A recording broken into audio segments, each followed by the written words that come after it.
melalui kehidupan dari Gideon. Hakim-Hakim 6 ayat 33 sampai dengan 35. Pada waktu itu roh Tuhan menguasai Gideon. Ditiupnya lah sangkakala dan orang-orang Eliezer dikerahkan untuk mengikuti dia. Juga dikirimnya pesan kepada seluruh suku Manasye dan orang-orang ini pun dikerahkan untuk mengikuti dia. Dikirim pula pesan kepada suku Asher, Zebulon dan Naftali. Dan orang-orang ini pun maju untuk menggabungkan diri dengan mereka. Apa implikasi, apa dampak, apa peranan Roh Kudus di dalam kehidupan Gideon?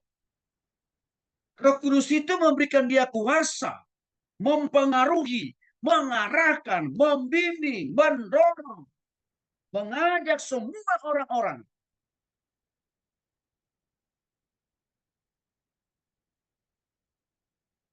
untuk melakukan, untuk mengerjakan apa yang Tuhan perintahkan kepada Gideon. Artinya apa? Waktu Gideon dipenuhi oleh Roh Kudus atau Roh Allah, dia diberikan kuasa untuk memimpin. Bapak Ibu dikasih oleh Tuhan Kristus. Masih ingatkah Bapak Ibu peristiwa hilangnya Timur Timur dari Kesatuan Negara Republik Indonesia? Ribuan tentara kita mati sia-sia untuk mempertahankan Timur Timur bertahun-tahun. Tetapi perjuangan tentara kita di dalam mempertahankan eksistensi Timur Timur menjadi bagian negara Republik Indonesia itu hilang dalam sekejap waktu zaman kepemimpinan Presiden B.J. Habibie.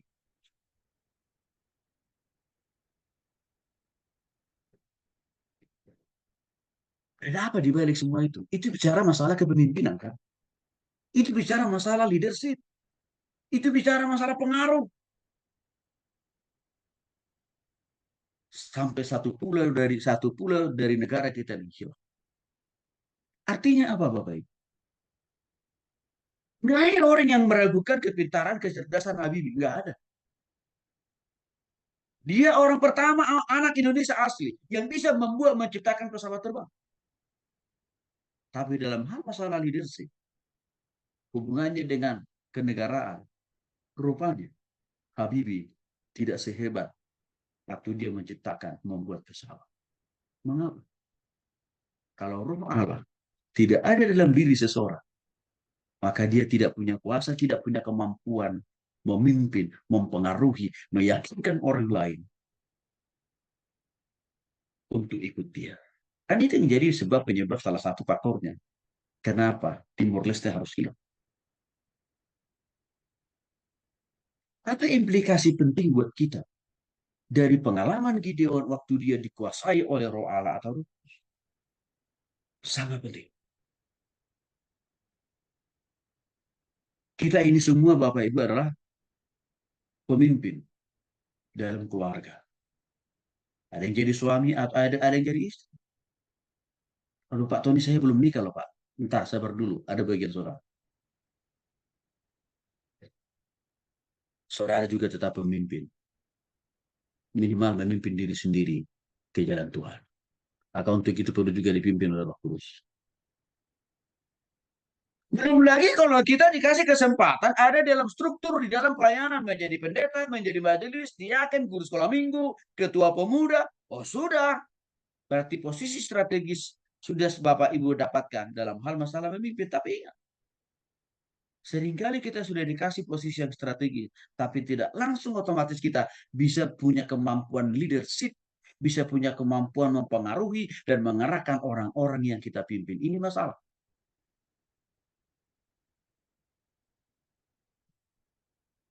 Satu saat seorang pendeta senior curhat ke saya. Dia bilang begini, Pak Tony, tolong doakan ya. Di jemaah saya ini ada satu bapak. Kesal saya lihat bapak ini kalau tiap minggu dia datang gereja. Loh, saya bilang kenapa Pak Pendeta? Saya bilang, bukankah harusnya Pak Pendeta senang kalau jemaat datang ibadah tiap minggu rajin Pak? Saya bilang, ya senang sih Pak. Tapi yang jadi masalah, rajinnya dia datang ibadah itu hanya cari gara-gara, hanya cari masalah, hanya cari kekurangan-kekurangan saya, kata dia. Gara-gara saya berdoa, Tuhan, udahlah, suruh aja dia cari beribadah di gereja lain. Itu kata Pak Pendeta. Apa yang bisa kita belajar di situ? Seorang hamba Tuhan. Kalau tidak dipimpin oleh Roh Kudus, maka dia tidak punya kemampuan mempengaruhi jemaatnya. Yang mungkin jemaat itu menjadi troublemaker atau menjadi batu sandungan.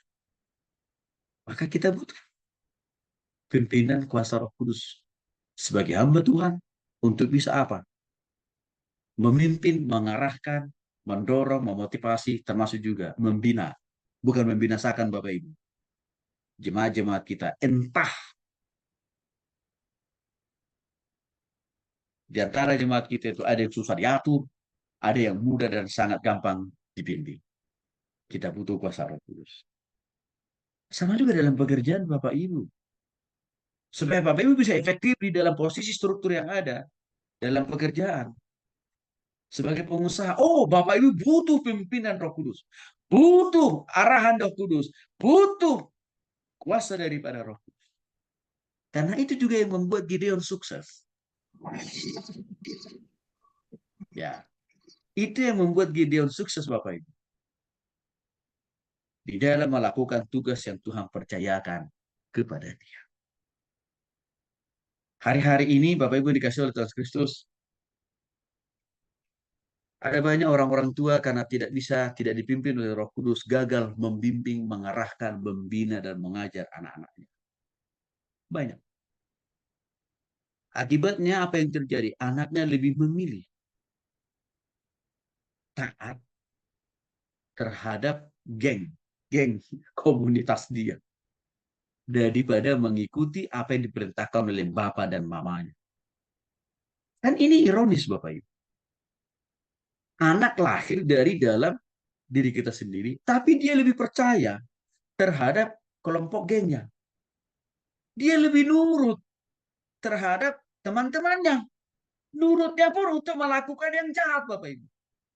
Tapi kalau kita orang tua, suruh dia belajar, suruh dia melayani, dia bilang, enggak.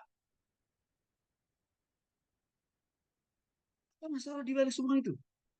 Berarti orang-orang tua, suami, istri, tidak punya pengaruh. Tidak punya kemampuan dalam memimpin. Mengapa?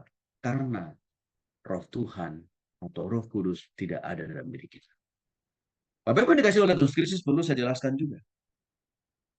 Tidak otomatis orang yang belajar tentang ilmu leadership, ilmu kepemimpinan, otomatis dengan banyaknya pemahaman, pengetahuan, keterampilan, kepemimpinan itu, dia pasti memiliki kemampuan leadership yang hebat dalam memimpin. No, no, tidak. Itu yang saya sudah sebutkan salah satu contoh tadi Habibie. Apa kurangnya? Cerdasnya, pintarnya. Kayak buktinya. NTT hilang tuh. Artinya apa? Banyak orang Kristen hari-hari ini hanya terus memperdalam pemahaman, memperbanyak pemahaman, pengetahuan tentang ilmu kepemimpinan. Tetapi dia lupa. Kehadiran kuasa roh atau roh kuduslah yang dan sangat berperan yang memaksimalkan ilmunya dan pengetahuan kepemimpinannya itu bisa efektif. Itulah yang membedakan Bapak Ibu. Kita ada banyak mata kuliah tentang kepemimpinan. Dan Bapak Ibu sudah mengikutinya beberapa satu mata kuliah. Sebagian sudah banyak juga. Yaitu tentang karakter pemimpin Kristen. Bapak Ibu bertanya, apakah nggak terlalu eh, dangkal mata kuliah karakter kepemimpinan Kristen ini ya? Karena di sana Bapak Ibu diajar oleh Pak Hari. Ya, tentang karakter-karakter pemimpin Kristen. Tadi malam sudah diajar tentang pemimpin Kristen yang disiplin. Sebelumnya apa? Taat. Apalagi bertanggung jawab. Dan masih banyak lagi yang lain. Bapak Ibu, mungkin sebagian banyak orang berpikir, ah ini terlalu dangkal, terlalu cetek, nggak relevan lah. Masa orang ikut program S1, S2, belajar kayak ginian. Perlu Bapak saya ingatkan Bapak Ibu. Kenapa? Masih hal yang mendasar itu perlu diajarkan kembali kepada kita. Karena fakta membuktikan Bapak Ibu. Jatuhnya dalam dosa. Jatuhnya Salomo dalam dosa. Bukankah itu bicara masalah karakter?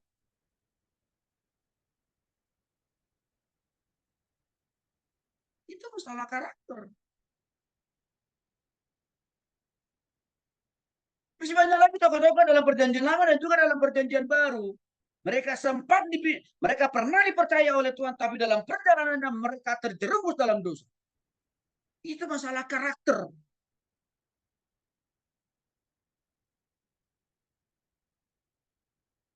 Sama Bapak Ibu. Kejatuhan hamba-hamba Tuhan yang namanya besar. Dari dulu sampai hari ini. Itu masalah karakter. Saya sudah mendalami Bapak Ibu. Mempelajari betul itu. Kejatuhan-kejatuhan orang-orang besar di PL dan juga perjanjian baru. Termasuk di zaman modern ini. Satu hal yang menjadi persoalannya saya lihat adalah masalah karakter.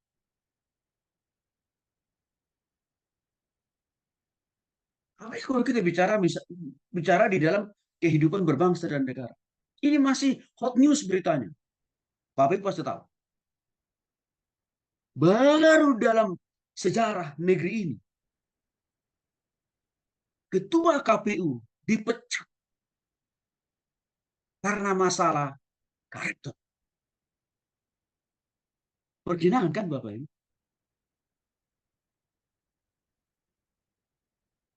Itu menandakan bahwa hal yang enteng menurut kita, hal yang sepele menurut kita, justru seringkali itu kita tinggalkan, kita abaikan, kita lupakan. Padahal itu yang menjadi fondasi bagi kita sebagai seorang pemimpin yang bisa mempengaruhi banyak orang. Apa yang membuat Yesus tidak bisa dijatuhkan oleh orang-orang Farisi, tokoh-tokoh iman, tokoh-tokoh agama? Masalah karakter kan Yesus kuat.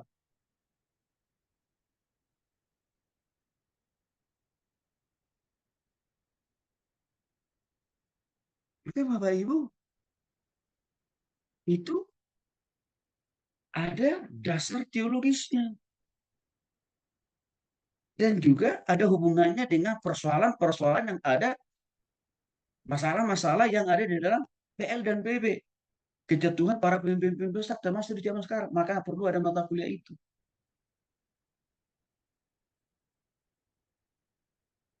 Dan saya mau katakan, banyak sekolah teologi yang mengajarkan tentang leadership, tetapi lupa.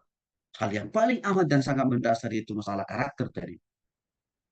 Tidak pernah ditanamkan. Tidak pernah dijelaskan.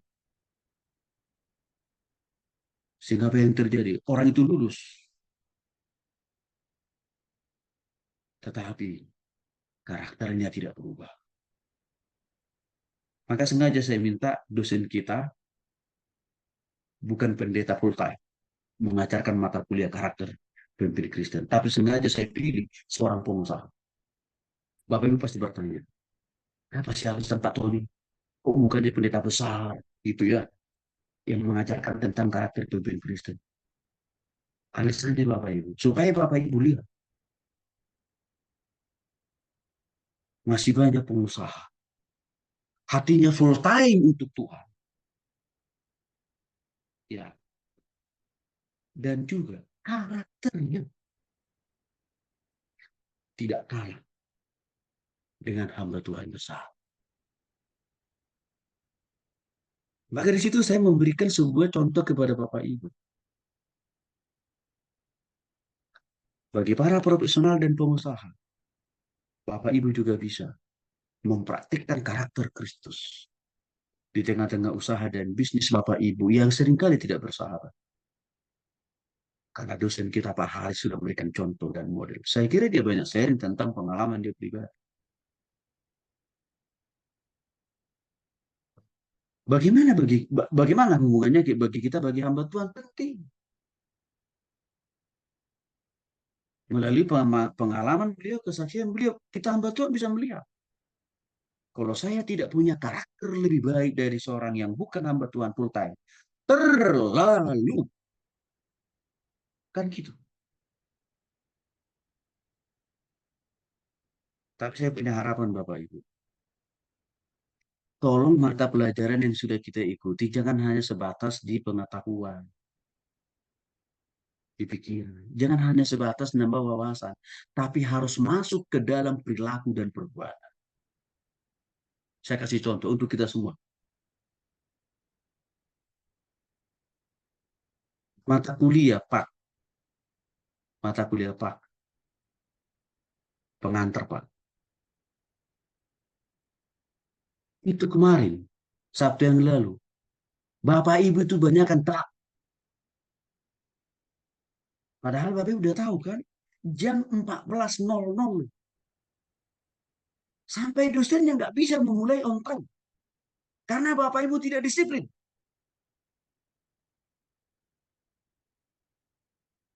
Katanya kita ini hamba Tuhan, pelayan Tuhan, orang percaya. Ditambah lagi, kita ini kan orang tua kan. Mata kuliah karakter sudah diajarin kan. Ya praktekin dong.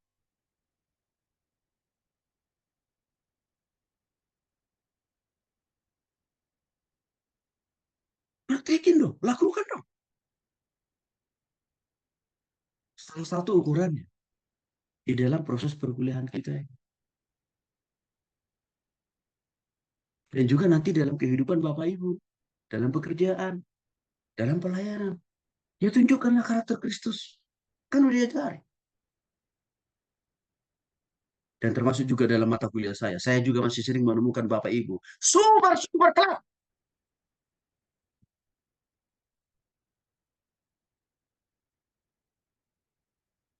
Bagaimana kita bisa mengatakan kepada jemaat, kepada orang yang kita pimpin, kepada istri kita, anak kita, ayo, on time, on time. Tapi kita tidak berikan teladan. Ini masalah karakter.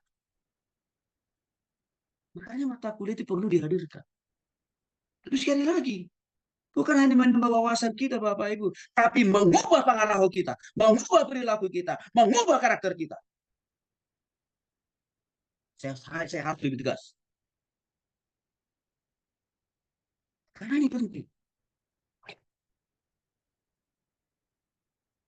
Ini penting.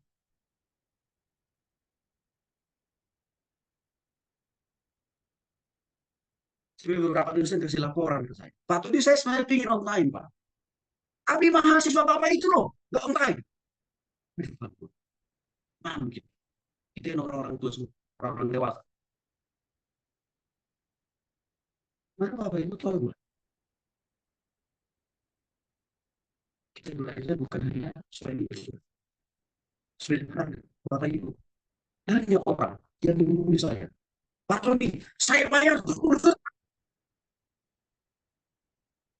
Saya nggak pernah kerja saya hari ini. Saya bilang, no.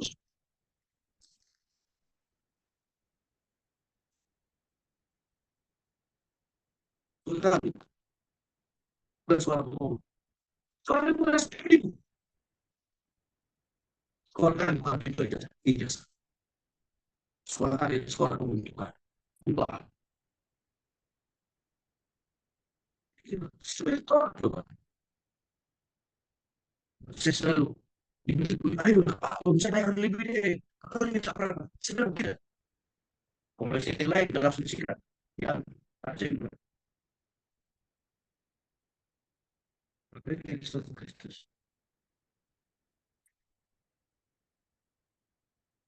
Seperti apa menjadi bermanfaat.